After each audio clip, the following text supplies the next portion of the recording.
네, 이제 저희 시작하겠습니다. 벌써 한 주가 됐는데요. 계속해서 읽어나가는 과정이 쉽진 않을 수 있지만 그래도 또 하나님의 은혜를 또 사모하면서 우리 함께 말씀을 읽도록 하겠습니다. 제가 기도하고 시작하겠습니다.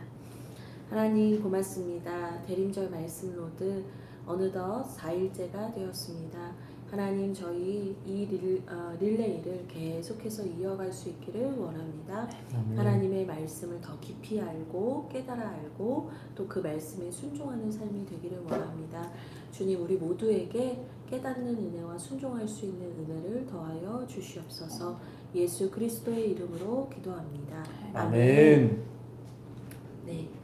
저희 오늘부터는 17장부터 읽을 거고요. 22장까지 읽게 됩니다. 그래서 우리 이제 전체 개간, 첫날 했던 개간에 보시면 23장까지는 열방 심판에 대한 이야기가 계속 되는 거거든요. 그래서 다음 주 화요일에는 23장부터 읽으니까, 그러니까 오늘 얼추 열방 심판에 대한 이야기는 다 나오는 거구나 이렇게 생각을 하시면 될 것 같아요. 아유, 죄송합니다. 제가 요즘에 목 상태가 좋지 않아서 양해해 주시면 감사하겠습니다. 그럼 저희 17장 1절에서 2절부터 같이 읽도록 하겠습니다. 두 절씩 읽도록 하겠습니다. 다메섹에 관한 경고라. 보라, 다메섹이 장차 성읍을 이루지 못하고 무너진 무더기가 될 것이라. 아로엘의 성읍들이 버림을 당하리니 양무리를 치는 곳이 되어 양이 눕되 놀라게 할 자가 없을 것이며, 에브라임의 요새와 다메섹 나라와 아람의 남은 자가 멸절하여 이스라엘 자손의 영광같이 되리라. 만군의 여호와의 말씀이니라.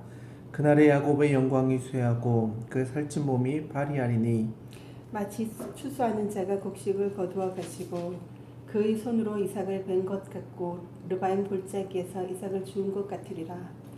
그러나 그 안에 좋을 것이 남으리니 감람나무를 흔들 때에 가장 높은 가지 꼭대기에 과일 2-3개가 나무 같겠고 무성한 나무의 가장 먼 가지에 4-5개가 나무 같으리라. 이스라엘의 하나님 여호와의 말씀이니라. 그날에 사람이 자기를 지으신 이를 바라보겠으며 그의 눈이 이스라엘의 거룩하신 이를 뵙겠고 자기 손으로 만든 제단을 바라보지 아니하며 자기 손가락으로 지은 아세라나 태양상을 보지 아니할 것이며, 그날에 그 견고한 성읍들이 옛적의 이스라엘 자손에게서 버림받은 수풀 속의 초소와 작은 산 꼭대기의 초소 같아서 황폐하리니 이는 내가 내 구원의 하나님을 잊어버리며 내 능력의 반석을 마음에 두지 아니한 까닭이라. 그러므로 내가 기뻐하는 나무를 심으며 이방의 나무가지도 이종하는도다. 내가 심는 날에 울타리를 두르고 아침에 내 씨가 잘 발육하도록 하였으나 근심과 심한 슬픔의 날에 농작물이 없어지리라. 슬프다 많은 민족이 소동하였을 때 바다 파도가 치는 소리같이 그들이 소동하였고 열방이 충돌하였을 때 큰 물이 몰려온 같이 그들도 충돌하였도다. 열방이 충돌하기를 많은 물이 몰려온과 같이 하나 주께서 그들을 꾸짖으시리니 그들이 멀리 도망함이 산에서 겨가 바람 앞에 흩어진 같겠고 폭풍 앞에 떠도는 티끌 같을 것이라. 보라, 저녁에 두려움을 당하고 아침이 오기 전에 그들이 없어졌나니 이는 우리를 노략한 자들의 몫이요 우리를 강탈한 자들의 보응이니라. 아멘. 네, 17장도 계속해서 이제 심판에 대한 이야기입니다.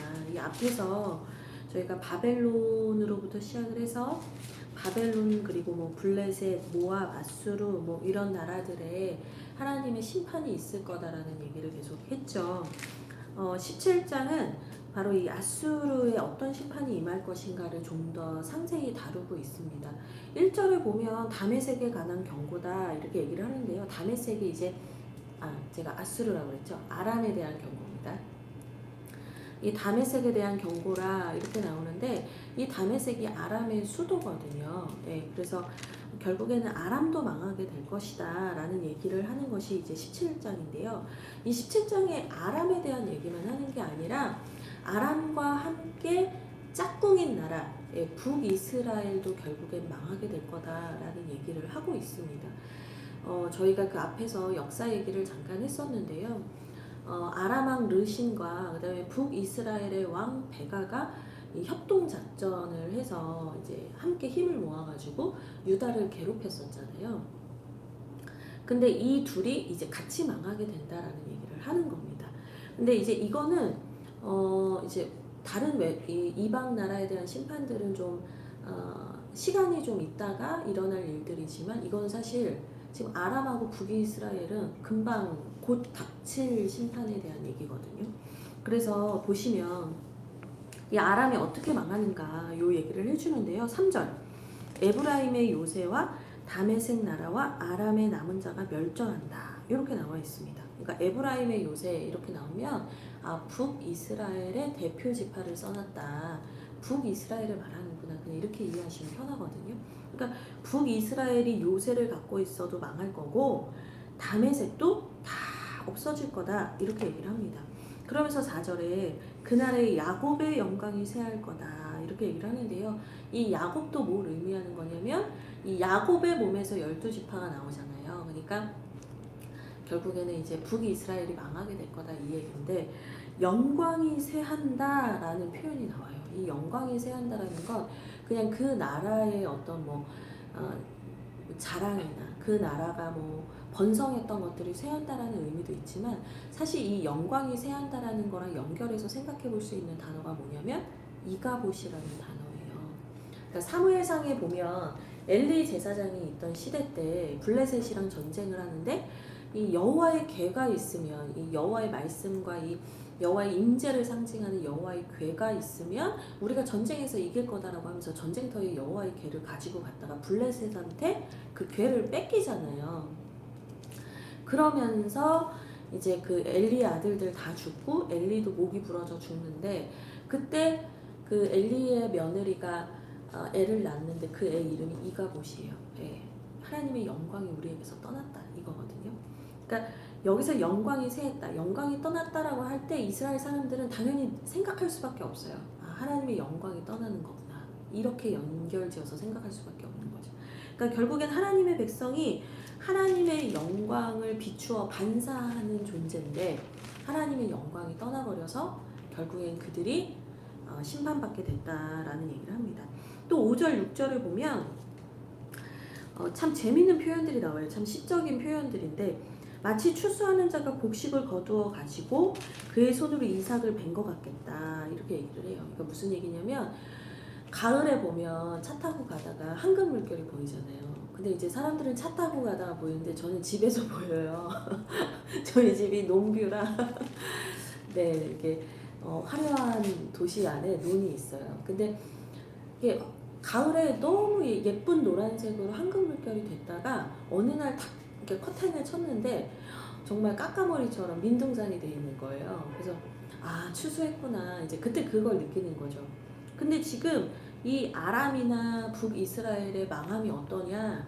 그 추수할 때는 그렇게 번영하고 번성하고 가득 차 있는 모습이었는데 어느새 다 추수하고 남은 빈 농같이 된다는 거예요. 예. 아름답지도 않고 황량해 보이잖아요. 예. 그렇게 된다는 거예요. 그리고 6절을 보니까 또 감람나무에 꼭대기에는 이제 높으니까 열매를 못 따잖아요. 그러니까 감람나무 꼭대기에는 열매를 남겨두는 거죠. 그래서 새들이 뜯어먹게 하든 몇 개 너무 높아서 못 뜯은 그런 과일이 있잖아요. 근데 이제 이 나라들의 형편이 어떻게 되냐? 그 빈 가지에 꼭대기에만 열매 몇 개 남은 형국처럼 그렇게 빈곤해지고 그렇게 아무것도 남지 않은 나라가 될 거다라고 얘기를 하는 겁니다.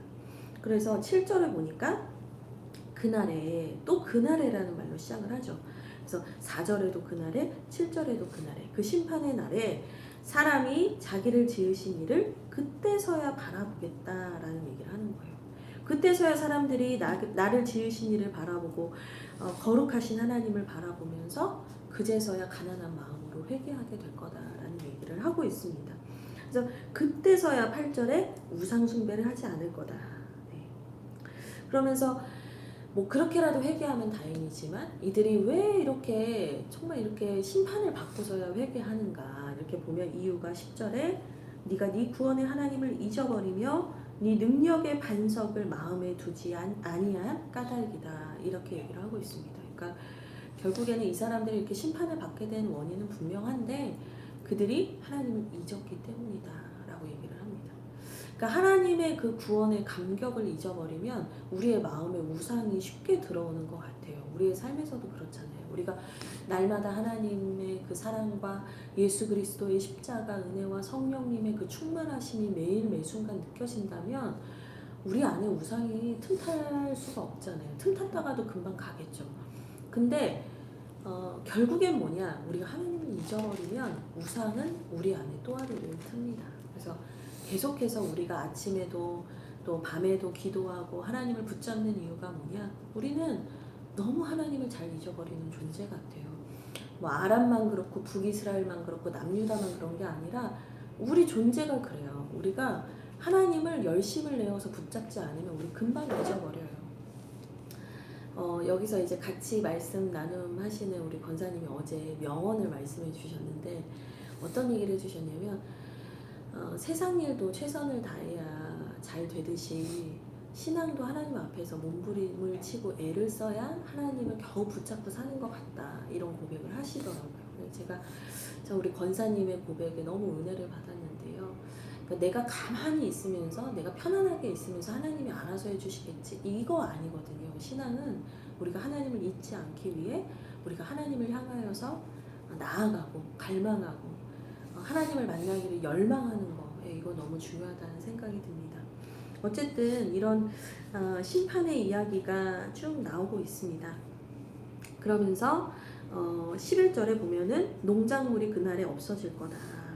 근데 이 농작물이 그냥 없어지는 게 뭐 이들이 아무 노력을 안 한 게 아니에요. 또 11절에 보면은 울타리도 치고 씨가 발육하도록 뭐 신경도 쓰고 뭐 이렇게 했는데 자기들이 노력을 했다 이거예요. 자기가 수고를 했다 이거예요.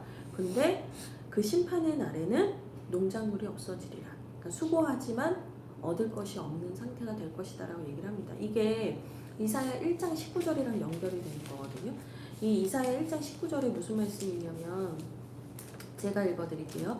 너희가 즐겨 순종하면 땅의 아름다운 소산을 먹을 것이요, 이렇게 되어 있습니다. 그러니까 너희가 기뻐하며 하나님께 순종하며 땅의 아름다운 소산을 하나님께서 선물로 주신다, 이 말씀이에요.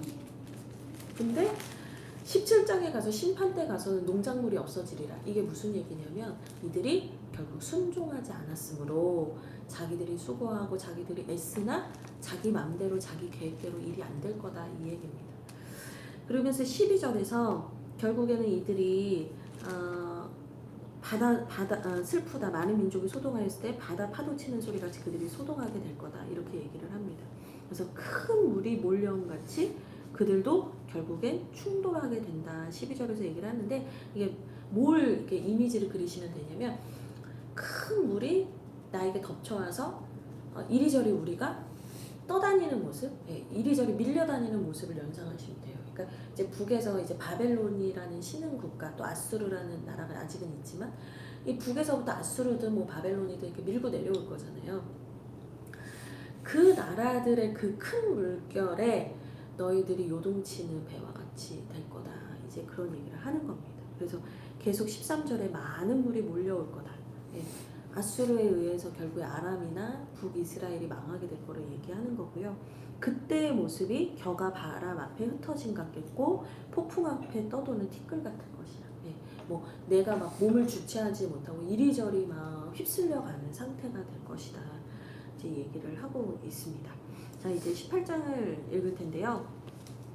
18장에서는 이제 구스라는 나라를 두고 하나님께서 하신 심판의 말씀인데, 이 구스가 어디냐, 에티오피아라고 생각하시면 되고요. 이집트 남부 쪽에 있는 나라라고 생각하시면 될 것 같습니다. 그래서 18장 1절부터 같이 2절씩 읽도록 하겠습니다. 슬프다, 구스의 강 건너편 날개치는 소리나는 땅이여, 갈대배를 물에 띄우고 그 사자를 수로로 보내며 이르기를 민첩한 사절들아, 너희는 강들이 흘러 나누인 나라로 가되 장대하고 준수한 백성 곧 시초부터 두려움이 되며 강성하여 대적을 받는 백성에게로 가라 하는도다.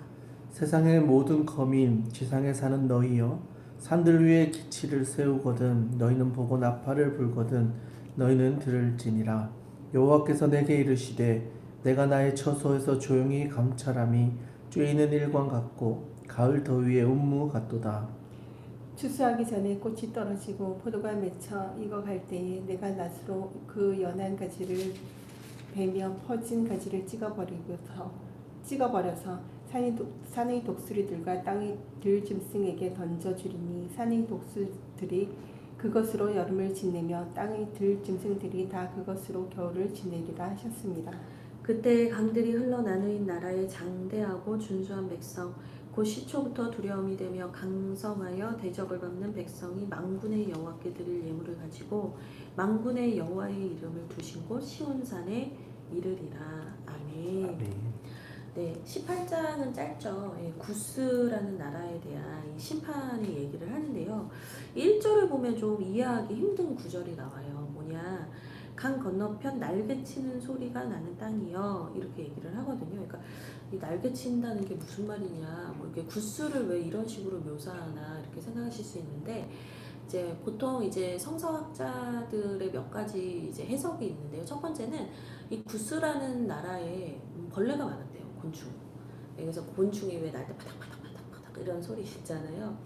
그래서 그 특징적인 그 나라의 어떤 특징적인 묘사를 이제 곤충으로 한 거다, 이렇게 보는 입장이 있고, 또 하나는 뭐냐면 이 날개라는 단어를 예전 이제 고대 사람들은 뭐라고 생각했냐면 배의 돛이라고 생각을 했대요. 그러니까 날개라는 단어를 배에 다는 돛, 이게 왜 바람을 맞아서 이렇게 가는 돛 있죠. 이 돛이랑 같은 의미로 봤다는 거예요.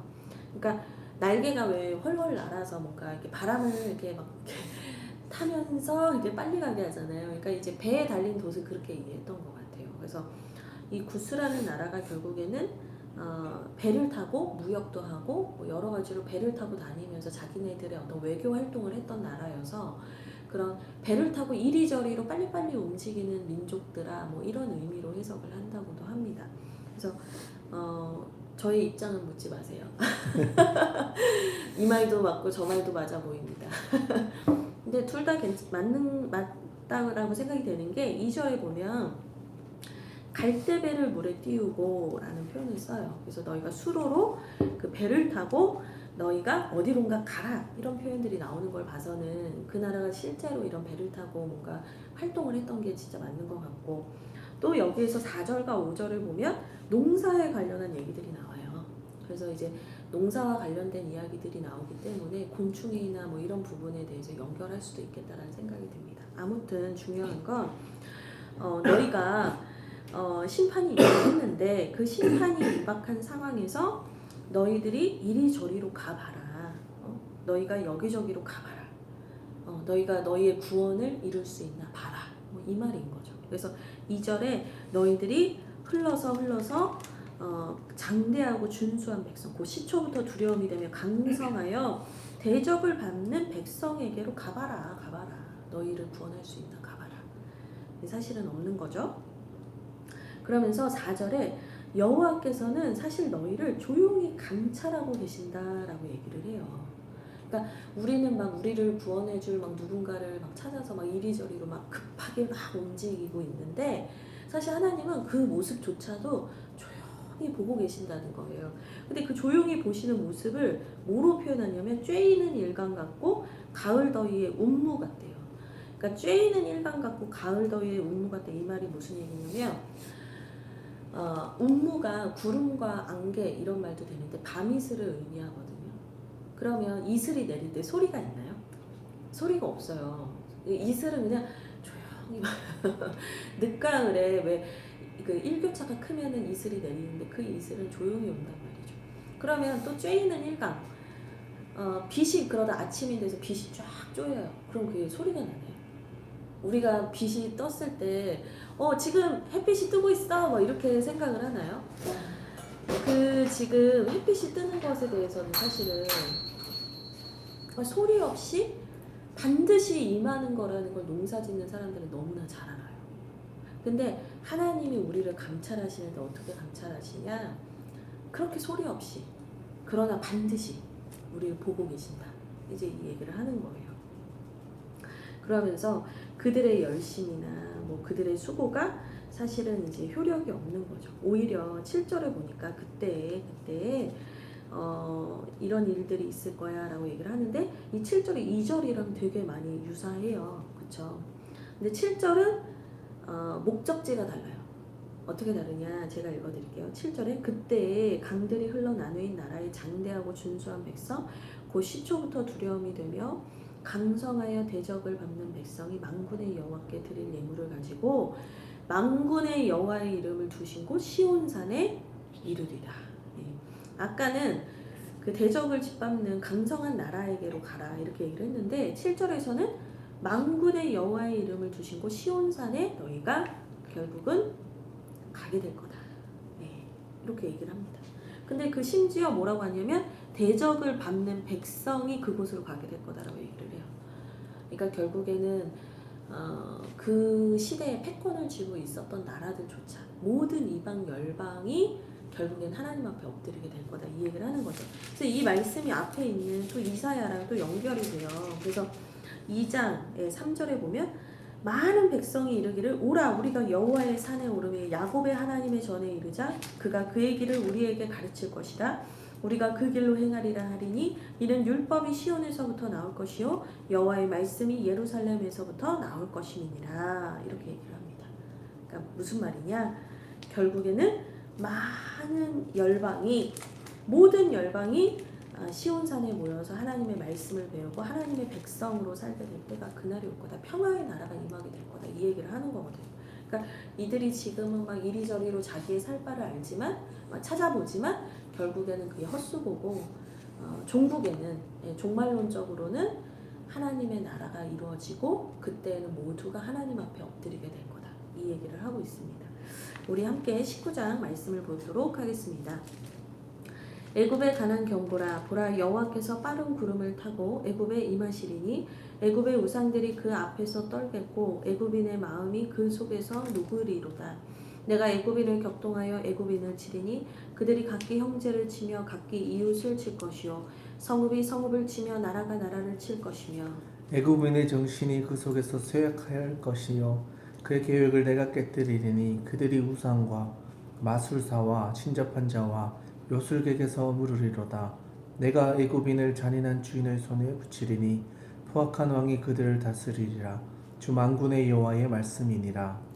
바닷물이 없어지겠고 강이 잦아서 마르겠고 강들에서는 악취가 나겠고 애굽의 강물은 줄어들어 마름으로 갈대와 부들이 시들겠으며 나일 가까운 곳 나일 언덕의 초장과 나일강 가까운 곡식밭이 다 말라서 난려가 없어질 것이며 어부들은 탄식하며 나일강에 낚시를 던지는 자마다 슬퍼하며 물 위에 그물을 치는 자는 피곤할 것이며 세마포를 만드는 자와 배 짜는 자들이 수치를 당할 것이며 그의 기둥이 부서지고 품꾼들이 다 마음에 근심하리라. 소안의 방백은 어리석었고 바로의 가장 지혜로운 모사의 책략은 우둔하여졌으니 너희가 어떻게 바로에게 이르기를 나는 지혜로운 자들의 자손이라 나는 옛 왕들의 후예라 할 수 있으랴. 너희 지혜로운 자가 어디 있느냐. 그들이 만군의 여호와께서 애굽에 대하여 정하신 뜻을 알 것이요 곧 내게 말할 것이니라. 소안의 방백들은 어리석었고 노베 방백들은 미혹되었도다. 그들은 애굽 종족들의 모퉁이 돌이건을 애굽을 그릇가게 하였도다. 여호와께서 그 가운데 어지러운 마음을 섞으셨으므로 그들이 애굽을 매사에 잘못 가게 함이 취한 자가 토하면서 비틀거림 같게 하였으니 애굽에서 머리나 꼬리며 종려나무 가지나 갈대가 아무 할 일이 없으리라. 그날의 애굽이 분여와 같을 것이라. 그들이 만군의 여호와께서 흔드시는 손이 그들 위에 흔들림으로 말미암아 떨며 두려워할 것이며 유다의 땅은 애굽의 두려움이 되리니 이는 만군의 여호와께서 애굽에 대하여 정하신 계획으로 말미암음이라. 그 소문을 듣는 자마다 떨리리라. 그날에 애굽 땅에 가나안 방언을 말하며 만군의 여호와를 가리켜 맹세하는 5 성읍이 있을 것이며 그 중 하나를 멸망의 성읍이라 칭하리라. 그날의 애굽 땅 중앙에는 여호와를 위하여 제단이 있겠고 그 변경에는 여호와를 위하여 기둥이 있을 것이요 이것이 애굽 땅에서 만군의 여호와를 위하여 징조와 증거가 되리니 이는 그들이 그 압박하는 자들로 말미암아 여호와께 부르짖겠고 여호와께서는 그들에게 한 구원자이자 보호자를 보내사 그들을 건지실 것이니라. 여호와께서 자기를 애굽에 알게 하시리니 그날에 애굽이 여호와를 알고 제물과 예물을 그에게 드리고 경배할 것이요 여호와께서 원하고 그대로 행하리라. 여호와께서 애굽을 치실지라도 치시고는 고치실 것이므로 그들이 여호와께로 돌아올 것이라. 여호와께서 그들의 간구함을 들으시고 그들을 고쳐 주시리라. 그날에 애굽에 아수르로 통하는 대로가 있어 아수르 사람은 애굽으로 가겠고 애굽 사람은 아수르로 갈 것이며 애굽 사람이 아수르 사람과 함께 경배하리라. 그날에 이스라엘 애굽 및 아수르와 더불어 셋이 세계 중에 복이 되리니 이는 만군의 여호와께서 복주시며 이르시되 내 백성 애굽이여 내 손으로 지은 아수르여 나의 기업 이스라엘이여 복이 있을지어다 하실 것임이라. 아멘. 네, 19장은 다시 애굽에 대한 경고가 나오는데요. 이 19장에서는 애굽에 대한 심판의 말씀이 있지만 동시에 회복에 대한 말씀이 나와요. 예, 그래서 갑자기 심판은 있지만 이들이 회복이 임할 거라는 것이 의아하기도 하지만 결국에는 이게 애굽과 또 아수르의 회복까지 말씀을 하시거든요. 이게 결국에는 단순히 애굽과 아수르의 회복만을 말하시는 것이 아니라 온 열방이 회복될 때 정말 종말의 때에 모든 열방이 회복된 것을 이제 대표적으로 이들을 통해서 얘기를 하신다 이렇게 생각하시면 될 것 같아요. 그래서 애굽에 대한 경고를 보면 결국에는 이제 애굽의 사람들이 하나님의 임재 앞에서 하나님의 영광 앞에서 1절에 마음이 다 녹게 될 것이다 라고 얘기를 하고요. 2절에 애굽인을 치게 될 것이다. 그러니까 이 내분이 있을 거다라는 얘기를 해주고 있어요. 그래서 하나님의 심판이 애굽 안에서 내분으로 나타나고 또 이들이 서로가 서로를 대적하는 일들이 있다가 그들이 뉘우쳐서 하나님께 돌아오게 된다는 거죠. 특별히 이 애굽 사람들은 이제 큰 나라로서 문명의 발원지가 이제 나일강이잖아요. 근데 잘 보면 우리가 4대 문명을 이제 세계사나 뭐 역사 시간에 배웁니다만 이 문명 중에 하나가 유브라데 그 다음에 나일강이잖아요. 그러니까 지금 이스라엘을 둘러싸고 있는 애들이 다 그 고대 문명 발원지예요. 그러니까 그 강을 중심으로 얼마나 풍요롭고 부유하게 자신의 왕권을 막강하게 세워왔던 나라들인가. 그러니까 거의 인간의 능력의 최대화, 인간 능력의 최대치를 뽐내면서 살았던 사람들이에요. 지금도 뭐 피라미드 보면 저거 어떻게 지었냐 막 하잖아요. 그럴 정도로 그들은 발전했고 그들은 부유했고 그들은 무서울 게 없는 사람이었고 심지어 바로가 왕이라는 뜻인데 바로는 자기를 신격화했잖아요. 이제 그랬던 사람들인데 이들이 이제 하나님의 임재 앞에서 우왕좌왕하고 놀라고 마음이 높고 막 마술사에게 어떻게 하면 좋겠냐라고 묻게 되고 막 이런 일들이 있는다는 거죠. 이런 모습들이 사실은 이제 출애굽기랑 연결이 많이 돼서 연상이 되는 것 같아요. 그래서 애굽이 그렇게 기세등등했으나 하나님의 임재 앞에서 그들이 아무것도 아니었잖아요. 그러니까 이제 그런 모습이 다시 보여지는 거죠. 근데 핵심은 뭐냐? 이제 5절부터 나오는 건데요. 바닷물이 없어지고 강이 잦아서 마르게 될 거다. 이 얘기를 하는데 이게 무슨 말이냐면 7절에 나일강이 다 말라서 난려가 없어질 거라는 얘기를 하고 있는 거예요. 그러니까 이 이집트의 문명의 시작이고 힘의 근원이 나일강이에요. 그러니까 나일강을 숭배했단 말이죠. 근데 그 나일강이 마르게 될 거라고는 아무도 생각을 안 했어요. 나일강이 우리가 이제 아는 건데 강이 범람할 때 그 진흙이나 흙이 범람토가 올라와서 그 땅이 비옥해져가지고 막 농사가 잘 되는 거잖아요. 그러니까 범람을 하는 강인데 그 범람하는 강이 아예 말라버린대요. 그러니까 아무도 생각하지 못했던 일이고 자기들이 굳게 믿고 있었던 그 신이 결국에는 헛된 것이고 가짜고 아무것도 아니라는 것을 이들이 이제 알게 될 거라는 거죠. 그러니까 이들이 뭐 고기를 잡고 싶어도 잡을 수가 없고 농사를 지을 수도 없고 이들이 다 마음이 근심하게 된대요. 10절을 보세요. 그의 기둥이 부서지고 품꾼들이 다 마음에 근심하게 될 거래요. 그러니까 나라의 산업이 망하는 거예요. 정치적으로도 어려워질 수 있고 경제적으로도 어려워지면서 결국 이 나라가 패망의 길로 걸어가게 될 거다라는 얘기를 하고 있는 거죠. 12절에 너희 지혜로운 자가 어디 있느냐? 너희가 이 심판을 피할 수 있냐? 이렇게 말씀을 하시는 거죠. 그러면서 이렇게 이 얘기를 하세요. 여호와께서 14절에 어지러운 마음을 섞으셨으므로 그들이 애굽을 매사에 잘못 가게 함이 취한 자가 토하면서 비틀거림 같게 하셨다. 그러니까 결국에는 애굽이 정신 못 차리고 비틀비틀거리면서 막 일어나지 못한다. 회복되지 못한 상태까지 간다라고 얘기를 하는 거죠. 그런데 그날에 16절 계속 그날에라는 말이 나와요. 그러니까 여호와의 날에 그날에. 그러니까 이게 역사적인 관점과 저희가 이제 종말론적인 관점에서 이제 두 개를 봐야 되는데 역사적인 관점에서는 이제 애굽이 패망의 길로 가는 그 시대 상황 속에서 패망의 길로 가는 것도 있고 종말론적으로 봤을 때는 이 애굽을 상징하는 모든 열방 민족이 그날에 하나님이 다시 이 땅 가운데 심판하시고 이 세상이 끝나고 예수 그리스도를 재림하시는 그날에 이런 종말론적인 해석도 되는 거거든요. 그래서 어쨌든 그날에는 그들이 그런 실패하고 심판 모습이 아니라 하나님 앞에 두려워 떨며 여호와 앞에 엎드리게 되는 날이 올 것이다 라고 얘기를 합니다. 그래서 19절에도 18절에도 그날에 이렇게 시작을 합니다. 그래서 19절을 보면 특별히 그날에 애굽 땅 중앙에는 여호와를 위하여 제단이 있을 거래요. 그러니까 뭐냐면 이방 민족이었던 이들이 회개하고 돌이켜서 결국엔 하나님을 예배하고 경배하는 사람이 된다는 거죠. 그러니까 애굽으로 대표되는 이방 민족들이 결국엔 하나님을 믿게 되고 알게 될 거다라는 얘기를 하고 있습니다. 그러면서 21절을 보면은요 더 분명하게 나오는데 여호와께서 자기를 애굽에 알게 하시리니 그날에 애굽이 여호와를 알고 제물과 예물을 그에게 드리고 경배할 것이요 여호와께 서원하고 그대로 행하리라. 아멘. 그러니까 애굽이 결국엔 하나님께 경배하게 될 거래요. 그러니까 구스랑 비슷하죠. 예. 그러니까 이 사람들이 결국에는 다 여호와께로 모여들어서 하나님을 예배하고 경배하고 하나님의 말씀을 배우고 하나님의 백성이 될 그날이 올 거다 이 얘기를 하는 겁니다. 22절 애굽을 치실지라도 치시고는 고치실 것이므로 그들이 여호와께로 돌아올 것이다. 그리고 돌아온 자들을 여호와께서 고쳐주신다라고 얘기를 합니다. 그러니까 하나님의 심판은 뭐 하나님이 뭐 우리를 힘들게 하시고 뭐 좋아하실 이유가 뭐가 있어요. 하나님은 우리를 고치시는 거죠. 우리를 회복하길 원하시는 거죠.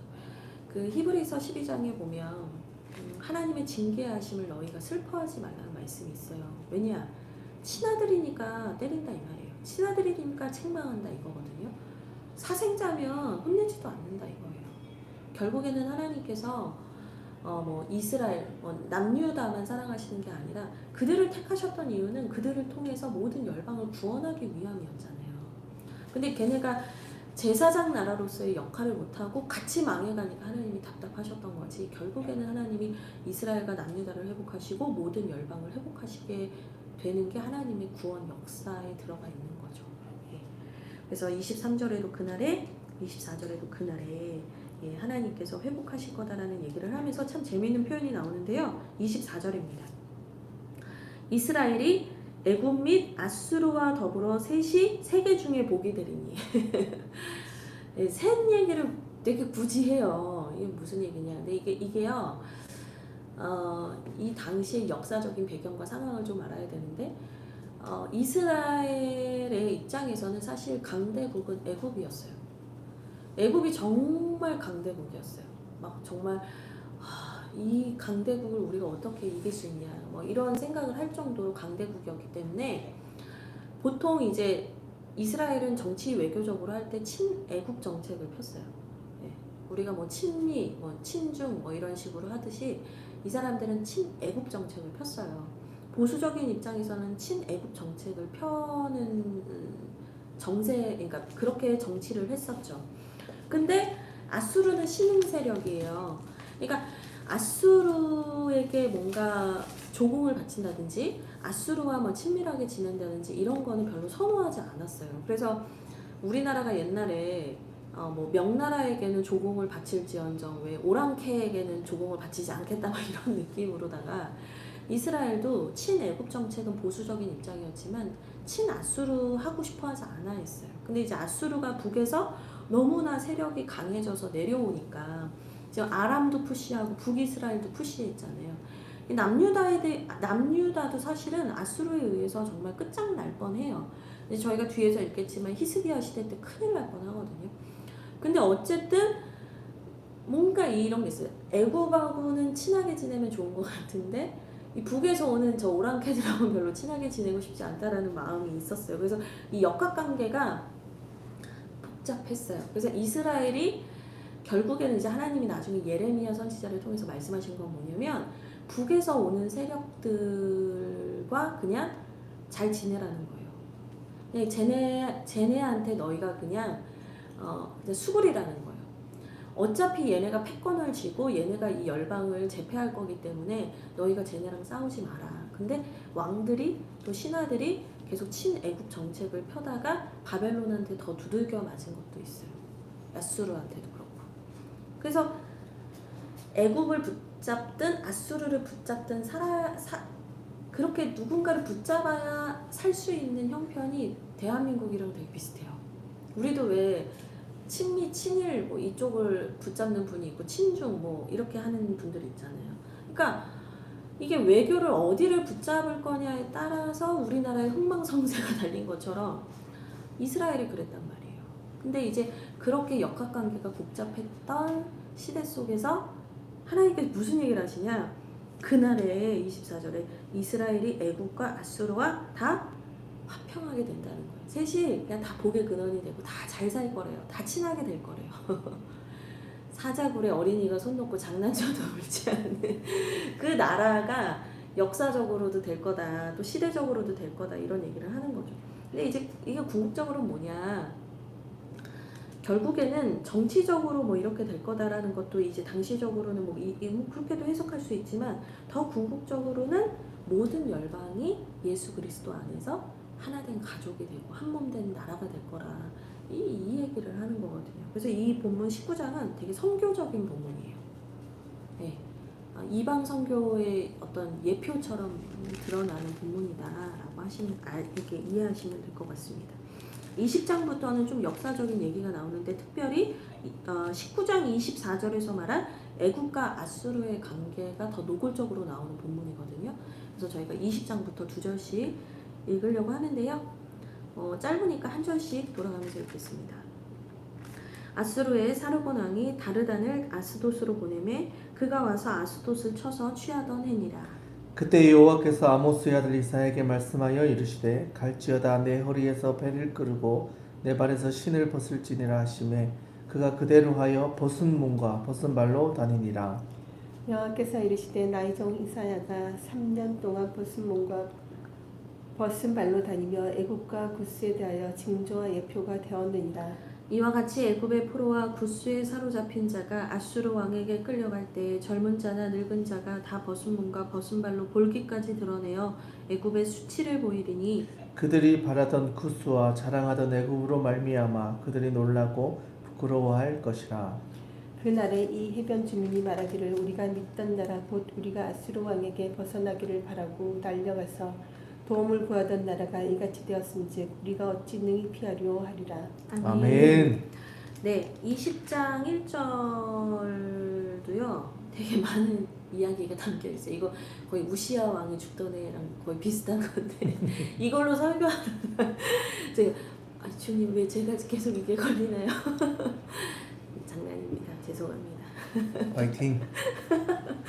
20장 설명을 좀 드리면 아수르라는 나라의 사르곤 왕이 다르단을 그러니까 그 이제 뭐 신하를 아스돗으로 보내매 그가 와서 아스돗을 쳤다. 그러니까 아수르의 사르곤 왕이 부리는 다르단이라는 신하가 아스돗이라는 곳에 와서 아스돗을 쳐서 그 땅을 취했다. 이 얘기를 하는 거야. 그러니까 그걸 취했던 해다. 이렇게 얘기를 하는 거야. 이게 뭐 쓸데없는 얘기인데 하는 얘기는 아니잖아요. 이거 되게 중요한 얘기니까 하는 거잖아요. 이게 무슨 얘기냐면 히스기야 왕에 대한 얘기를 좀 설명을 드리고 이 얘기를 할게요. 히스기야 왕이 25세 때 즉위를 해요. 아하스 왕, 나쁜 왕이었잖아요. 이 아하스 왕이 죽고 나서 히스기야가 왕이 되는데 히스기야가 25살에 즉위를 해서 29년 동안 통치를 해요. 근데 히스기야 때부터는 이제 정말 어려운 전쟁과 어려운 일을 되게 많이 겪어요. 근데도 히스기야는 열왕기하 18장을 보면 하나님을 정말 잘 사랑했고 하나님을 잘 따랐고 순종했고 하나님의 뜻대로 살았어요. 심지어 아마샤나 또 우시아가 그 여호와의 뜻대로 정직히 행하기는 했지만 산당은 제하지 않았다라고 했잖아요. 우상 숭배의 어떤 그 토대가 되는 산당들은 제하지 않았다라고 하는데 히스기야는 산당도 다 엎어버리거든요. 그러니까 시간이 되시면 열왕기하 18장 19장을 좀 읽어보시면 좋을 것 같은데 이 열왕기하 18장에 이런 얘기가 나와요. 5절에 이런 말씀이 나와요. 히스기야가 이스라엘 하나님 여호와를 의지하였는데 그의 전후 유다 여러 왕 중에 그러한 자가 없었다. 그러니까 히스기야가 정말 하나님을 철저하게 믿고 따랐다는 거예요. 그러면서 6절에 이런 얘기가 또 나와요. 그가 여호와께 연합하였고 그에게서 떠나지 아니해서 여호와께서 모세에게 명령하신 계명은 다 지켰다. 7절에 여호와께서 그와 함께 계심에 그가 어디로 가든지 형통하였다. 이렇게 나오거든요. 그러니까 저는 한 단어가 너무 눈에 보였는데 히스기야가 여호와께 연합했다. 그러니까 단순히 율법적으로 의무적으로 하나님의 뜻을 순종하는 사람으로 산 게 아니라 그 마음이 하나님과 완전히 하나가 됐다 이 말이에요. 하나님과 인격적인 관계를 누리면서 깊은 사랑의 관계를 누렸다라는 말이거든요. 그래서 하나님께서 그를 너무나 사랑했고 그를 떠나지 않았고 그와 늘 함께 하셔서 그가 어디로 가든지 형통하게 하셨대요. 사실 이런 성경 구절은 누구한테 주로 많이 나타나냐면 뭐 다윗, 요셉한테 나오는 말이에요. 그러니까 하나님이 정말 특별하게 히스기야 왕을 참 사랑하셨던 것 같아요. 그래서 여호와와 이렇게 연합하여 주님을 깊이 따를 때는 열왕기하 18장 7절을 보면 무슨 얘기가 나오냐면 히스기야가 아수르 왕을 배반하고 섬기지 않았대요. 그러니까 아수르랑 별로 친하게 지내려고 생각하지 않고 그냥 스스로 하나님을 의지하면서 이 남유다를 지켜왔다라는 거죠. 그리고 또 재미있는 말이 뭐냐면 열왕기하에 보면은 그가 블레셋 사람들도 쳐요. 그러니까 히스기야 때 오히려 아수르한테도 쫄지 않고 블레셋도 치면서 되게 적극적으로 강성한 나라를 이루어갈 수 있는 기초를 구축을 한 거죠. 근데 이제 이 히스기야가 그렇게 하나님과 경배하고 하나님을 사랑하고 하나님 섬기면서 그래도 나름대로 정치를 잘하고 나라를 잘 다스렸는데 문제는 히스기야 4년에 일어나요. 히스기야 4년이 되던 해가 북이스라엘 왕 호세아 7년이에요. 그러니까 호세아가 북이스라엘의 마지막 왕이거든요. 이 얘기는 뭐냐면 히스기야 시절에 북이스라엘이 망하는 걸 히스기야는 두 눈으로 본 거예요. 근데 누구한테 망하냐면 아수르한테 망해요. 그래서 호세아 7년, 히스기야 4년 때 아수르의 살마네셀이 사마리아를 포위하고 3년 동안 포위를 했다가 북이스라엘을 결국엔 멸망시켜요. 호세아 9년, 히스기야 6년 때 일어났던 일이에요. 그러니까 히스기야가 즉위하고 6년밖에 안 됐는데 자기 옆나라 되게 잘 살던 그 나라가 완전 쫄딱 망한 걸 본 거예요. 그러니까 앞에서 아람왕에 대한 경고와 북이스라엘이 멸망하게 될 거다라는 얘기가 17장에서 나왔었잖아요. 근데 이게 불과 몇 년 안 가서 진짜 이루어진 거예요. 그래서 북이스라엘이 다 망하고 말아요. 그러니까 이제 아수르 입장에서는 남유다를 제패하고 어디로 가고 싶은 거냐? 애굽으로 가고 싶은 거예요. 예, 우리나라도 정치적으로 그랬잖아요. 뭐 러시아나 중국이 뭐 우리한테 관심이 있었겠어요. 또 일본이 뭐 왜 자꾸 러시아로 진출하고 싶어 했어요. 우리나라는 사실 관심 없잖아요. 우리나라는 그냥 지나가면서 착취만 했지. 그 패권 싸움을 하면서 우리가 다리에 있어가지고 항상 고난받았던 나라인 것처럼 이스라엘도 그랬단 말이에요. 아수르가 바라보고 있는 건 사실은 애굽 제패예요. 근데 그 가운데서 한번 훑고 지나가야 하는 애들이 있는데 누구냐? 남유다랑 블레셋인 거예요. 그래서 이 남유다가 히스기야 때는 그래도 선방을 나름 하고 있었는데 아수르가 북이스라엘을 패망시키고 나니까 이제는 좀 더 과감해진 거죠. 그러면서 이제 치게 되는 게 어디냐? 아스돗이라는 나라인 거예요. 그때 그 해에 하나님께서 2절에 아모스의 아들 이사야에게 계시의 말씀을 주신 거예요. 근데 2절부터 밑에 6절까지는 남유다에 대한 직접적인 얘기가 아니고 애굽과 구스에 대한 뭐 이런 예언이니까 보시면 뭐라고 하냐면 2절에 하나님께서 이사야한테 발에서 신을 벗고 옷을 벗고 벗은 몸과 벗은 발로 다니라는 거예요. 이사야 너무 힘들었겠죠. 저 사람 왜 저러나 했을 거 아니에요. 근데 그때 제가 말씀드린 것처럼 이런 선지자들이 어떤 하나님의 명령을 받아서 어떤 특정한 행동을 하는 걸 상징 행위라고 한다고 했어요. 그래서 몸으로 보여주기도 하고 말을 하기도 하고 너희가 이렇게 될 거다 이런 걸 보여주는 거거든요. 그러니까 애국과 구스가 이렇게 될 거다. 그러니까 포로가 될 거다. 너희들이 망할 거다. 이 얘기를 이사야의 몸으로 보여준 거예요. 그래서 3절을 보니까 3년 동안이나 이렇게 다녔대요. 네. 선지자 이사야도 너무 힘들었겠지만 어쨌든 하나님의 뜻에 순종을 한 거죠. 그래서 애국과 구스가 분명히 멸망하게 될 거에 대한 얘기를 상징 행위로 보여줬다라고 얘기를 하는 거죠. 중요한 건 6절인데요. 그날에 이 해변 주민이 말하기를 우리가 믿던 나라 곧 우리가 아수르 왕에게 벗어나기를 바라고 달려가서 도움을 구하던 나라가 이와 같이 되었다. 여기서 이제 해변 나라는 뭐냐면 해변 주민이 뭐냐면 블레셋 말하는 거예요. 블레셋이 해변에 포진되어 있는 나라잖아요. 그러니까 아스돗으로 표현됐지만 블레셋이 아수르 왕에서 벗어나려고 애굽한테 도움을 청했는데 애굽이 망하게 생겼네. 그 얘기를 하는 거죠. 21장 같이 읽겠습니다. 해변 광야에 관한 경고라. 적병이 광야에서 두려운 땅에서 내게 회오리 바람같이 몰려왔도다. 혹독한 묵시가 내게 보였도다. 속이는 자는 속이고 약탈하는 자는 약탈하도다. 엘람이여 올라가고 메대여 에워싸라. 그의 모든 탄식을 내가 그치게 하였노라 하시도다. 이러므로 나의 요통이 심하여 해산이 임박한 여인의 고통 같은 고통이 나를 엄습하였으므로 내가 괴로워서 듣지 못하며 놀라서 보지 못하도다.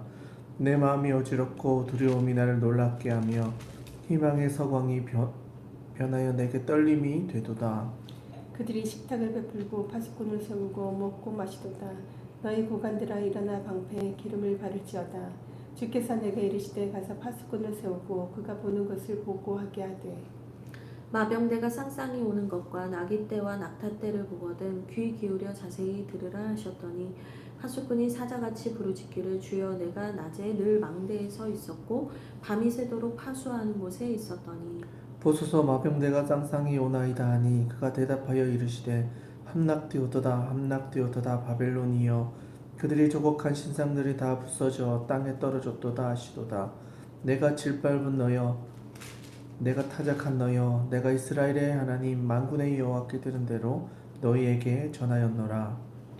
두마에 관한 경고라. 사람이 세일에서 나를 부르되 파수꾼이여 밤이 어떻게 되었느냐 파수꾼이여 밤이 어떻게 되었느냐 파수꾼이 이르되 아침이 오나니 밤도 오리라. 내가 물으러 그러든 물으라. 너희는 돌아올지니라 하더라. 아라비아에 관한 경고라. 드단 대성들이여 너희가 아라비아 수풀에서 유숙하리라. 대만 땅의 주민들아 물을 가져다가 목마른 자에게 주고 떡을 가지고 도피하는 자를 영접하라. 그들이 칼날을 피하며 뺀 칼과 당긴 활과 전쟁의 어려움에서 도망하였음이니라. 주께서 이같이 내게 이르시되 품꾼의 정한 기한같이 1년 내에 기달의 영광이 다 쇠멸하리니 게달 자손 중 활 가진 용사의 남은 수가 적으리라 하시니라. 이스라엘의 하나님 여호와의 말씀입니다. 아멘. 네, 21장은 이제 바벨론의 멸망에 대한 묵시인데요. 사실 2절을 보면 이 메데어 에어사라 이런 표현이 나와요. 그러니까 아수르 다음에 바벨론이 패권을 장악하는데 바벨론도 결국엔 메데한테 망해요. 그러니까 너희도 어차피 망할 거다. 뭐 이런 얘기를 하는 거죠. 그러면서 너희들이 결국에는 어떻게 이런 일이 있나 두려워하며 떨며 막 고통스러워하며 너희도 다 망하게 될 거다. 너희도 하나님께 다 심판받게 될 거다. 이 얘기를 하는데 중요한 건 6절이에요. 주께서 내게 이르시되 파수꾼을 세우고 그가 보는 것을 보고하게 하라. 이렇게 얘기를 해요. 그러니까 무슨 얘기냐면 너희를 그토록 억압하고 힘들게 하고 괴롭히던 나라들이 망하는 걸 파수꾼을 세워서 보고하게 하라는 거예요. 그러니까 한마디로 너희가 그걸 목도하게 될 거다 이 말이에요. 그래서 그 보고 내용이 7절에서 9절이에요. 그래서 바벨론 멸망에 대한 내용들을 묘사하고 있는 거예요. 그래서 구절이 가장 그냥 좀 쉽게 이해하실 수 있는 부분인데 함락되었도다 함락되었도다 바벨론이여 그들이 조각한 신상들이 다 부서져 땅에 떨어졌도다 하시도다. 그러니까 결국에는 바벨론도 함락되고 무너지게 될 거다. 근데 그거를 이 남유다 사람들이 보게 하신대요. 그러니까 우리만 맴매 맞고 우리만 하나님께 혼난 게 아니라 하나님 뜻대로 안 살면 다 이렇게 하나님께 혼내는구나. 이거를 이제 스스로 목도하게 하신다는 거예요. 그래서 지금 20장과 21장을 통해서 계속 하시는 얘기가 뭐냐면 너희들이 바라보고 의지하는 강대국도 다 하나님 앞에 피조물일 뿐인데 우리가 뿌린 대로 거두게 되는데 하나님 뜻대로 살지 않으면 다 심판받는데 너희가 누구를 도대체 의지하며 구원을 바란다는 거냐. 너희는 오직 여호와 하나님만 바라라 라는 말씀을 주시는 거죠. 22장 같이 읽겠습니다.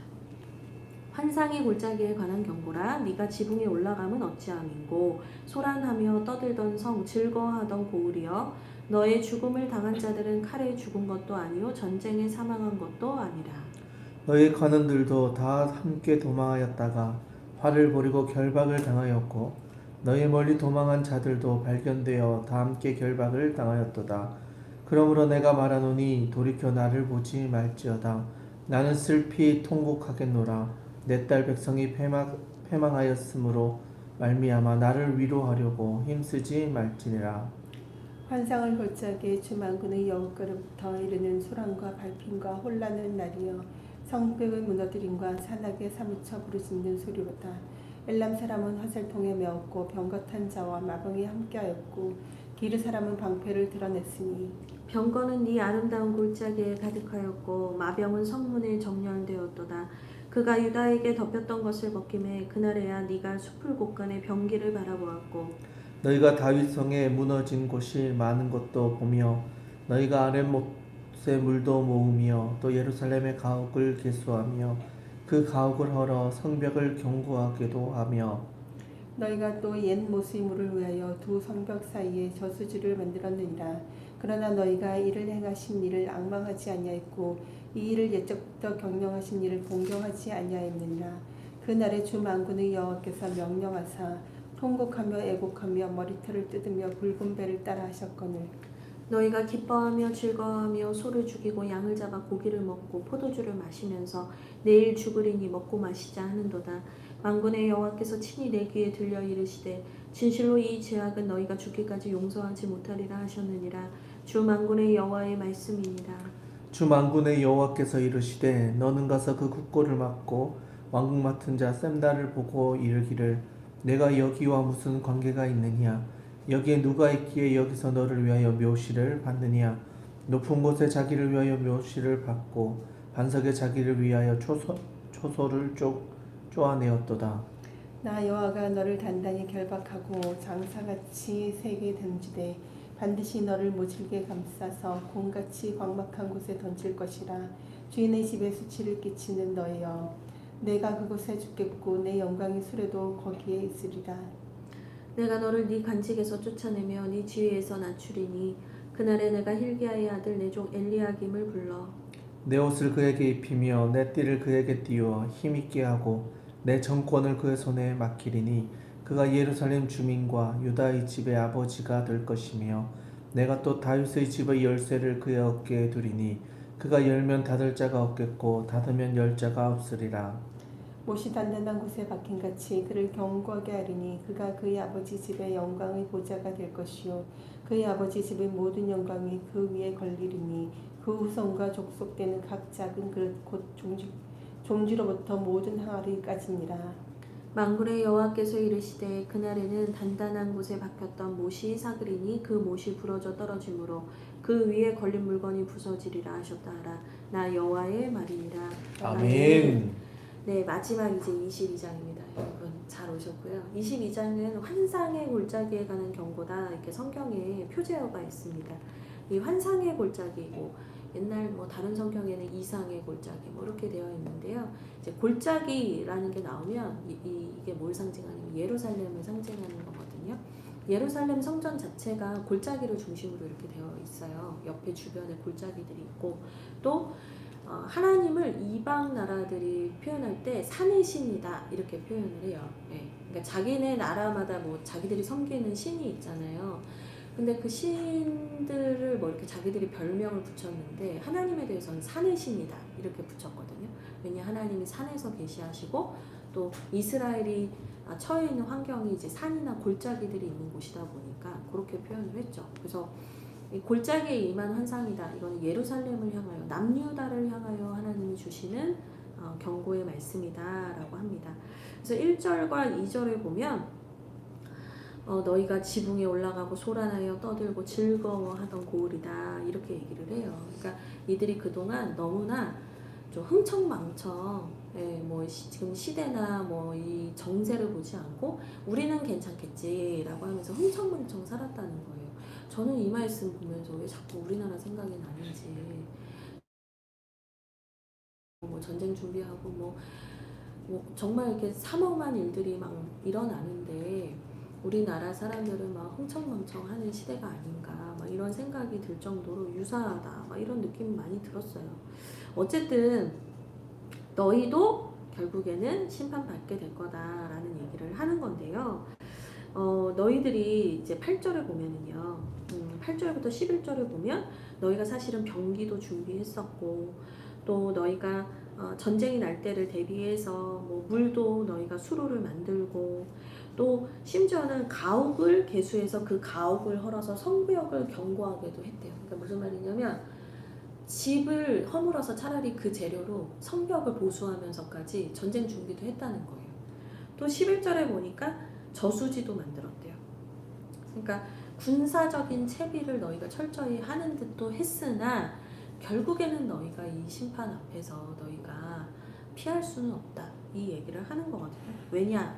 그 이유가 그러나 다음에 나오는 거예요. 11절에 그러나 너희가 이를 행하신 일을 앙망하지 아니하였고 이 일을 옛적부터 경영하신 일을 공경하지 아니하였기 때문이다. 이렇게 얘기를 해요. 그러니까 군사적 채비를 하는 게 나쁜 건 아니에요. 뭐 그게 왜 문제겠어요? 왜냐하면 뭐 그 당시에 뭐 자기네 나라 국가를 보호하기 위해서 힘을 기르는 건 절대 문제가 아니죠. 근데 역사적으로 어떤 전쟁이 나거나 문제가 생겼을 때 그 남유다를 지켜주시고 보호해주신 분은 하나님이었단 말이에요.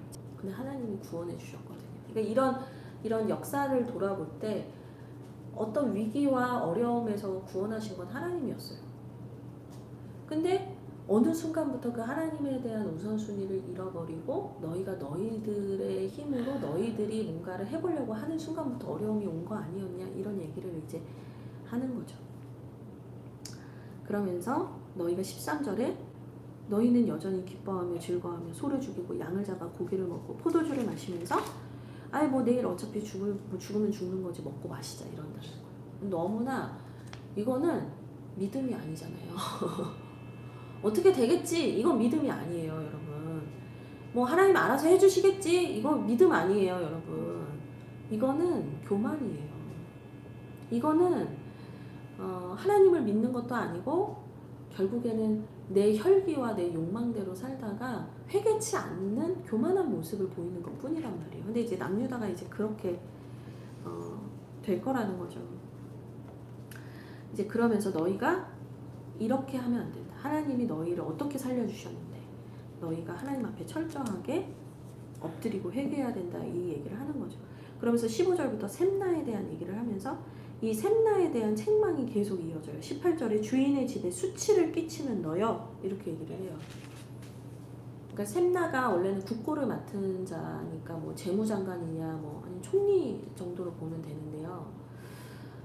셈나에 대해서 평가가 어떻게 하냐면 친애국 정책을 폈다라고 봐요. 그래서 결국에는 이제 셈나가 친애국 정책을 주장함으로 오히려 이제 나중에는 어려움을 끼치는 사람으로 이제 등장을 하고 엘리야김이 그래서 하나님이 세우는 새로운 리더십인 거죠. 왕을 도울 수 있는 새로운 신하로 세운 거예요. 근데 여기서 이제 중요한 단어 20장에 내종이라는 말이 나오는데 이사야에서 되게 중요한 키워드가 있어요. 그게 뭐냐면 내종이에요. 종. 근데 이게 고난받는 종이랑 연결이 돼서 메시아 예언이랑 연결이 돼요. 역사적으로는 샘날을 내려오게 하시고 하나님 엘리야김을 세워서 유다를 지키려고 하신 건데 결국에 이제 엘리야김만 얘기하는 건 아니에요.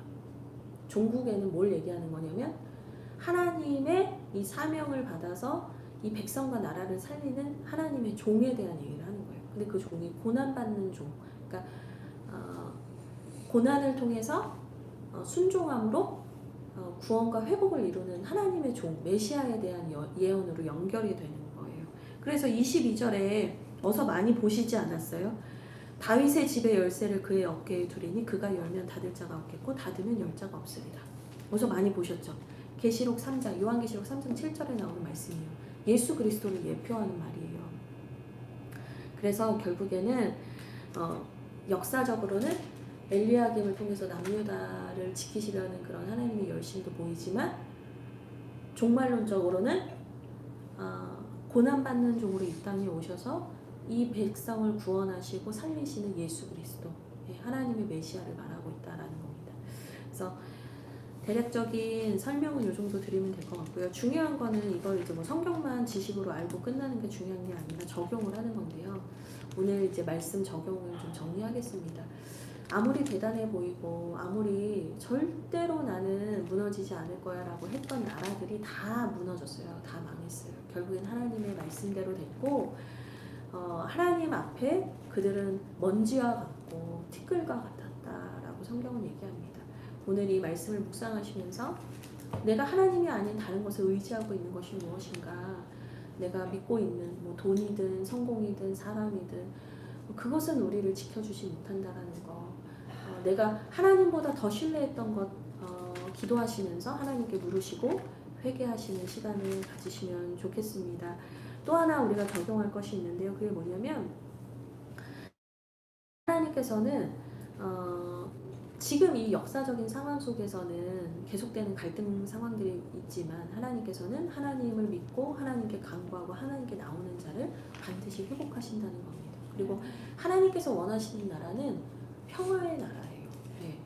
애국과 아수르와 이스라엘이 하나가 되고 서로 복이 되는 것처럼 하나님은 우리를 다 하나 되게 하시고 우리가 복이 되게 하시기를 원합니다. 에베소서 2장 14절 말씀처럼 예수 그리스도의 보혈 그 피가 모든 막힌 담을 허물어서 우리를 하나 되게 하시고 예수 그리스도의 능력으로 살게 하신다. 저는 그 말씀이 생각이 나더라고요. 그래서 하나님께서 모든 막힌 담을 허시고 회복하게 하실 영역이 무엇인가도 여러분 돌아보시면 좋겠습니다. 뭐 관계일 수도 있고요. 뭐 여러분의 삶의 문제, 건강의 문제, 어떤 영적인 문제 무엇이든 그 예수의 십자가 보혈로 다 씻어주시고 허물어 주셔서 우리에게 샬롬, 주님의 평강이 부어지게 하여 주시옵소서. 여러분들이 또 기도하시면 좋겠습니다. 저희는 다음 주 화요일에 만나도록 하겠습니다. 네, 이거 끝나고 잠깐 찬양 드시고 꼭 기도하시고 주무시면 좋겠습니다. 네, 그러면 저희는 다음 주에 뵙겠습니다. 안녕.